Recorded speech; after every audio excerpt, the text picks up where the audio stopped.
বন্ধুরা, আজকে একটু ইয়াকমি পোলাও বানাবো, তার জন্য হাঁড়ি বসিয়ে দিয়েছি গরম হতে। হয়তো তেল দিব, তেল গরম হয়ে গেছে। একটু গরম মশলা, তেজপাতা ভাজা হয়ে পেঁয়াজ কুচি আর 4টে কাঁচা লঙ্কা, টক দই ফেটিয়ে রেখেছি, চিকেনটা ধুয়ে রেখেছি। পেঁয়াজগুলো অল্প ভাজা হয়ে লাল হয়ে গেছে, চিকেন দেবো। পেঁয়াজ হালকা নরম হয়ে যাচ্ছে, চিকেনগুলো দিয়ে দেবো।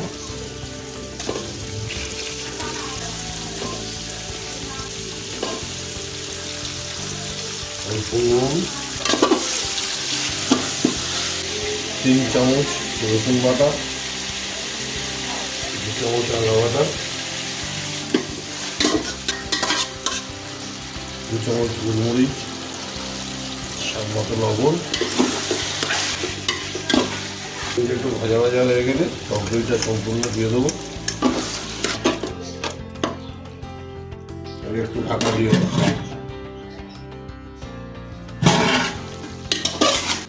আগে থেকে ধুয়ে রাখা চালটা ভিতরে দিয়ে দেবো। মাংসের সাথে আর একটু লবণ দেবো, গরম মশলা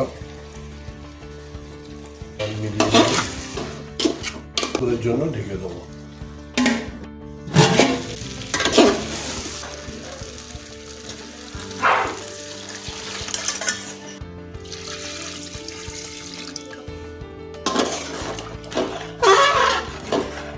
ঢাকা দিয়ে দেবো ফ্লেমে, বাকিটা আস্তে আস্তে ধীরে ধীরে হবে। এবার হালকা আছে, যতক্ষণ না চাল সেদ্ধ হচ্ছে ততক্ষণ পর্যন্ত এটা ঢেকে রাখতে হবে। রান্না করে 3 চামচ ঘি দিয়ে দিলাম।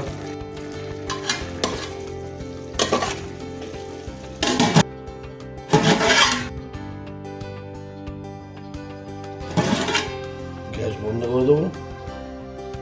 অলরেডি সব টেনে নিয়ে গেছে, জুড়ে হয়ে গেছে। দেখুন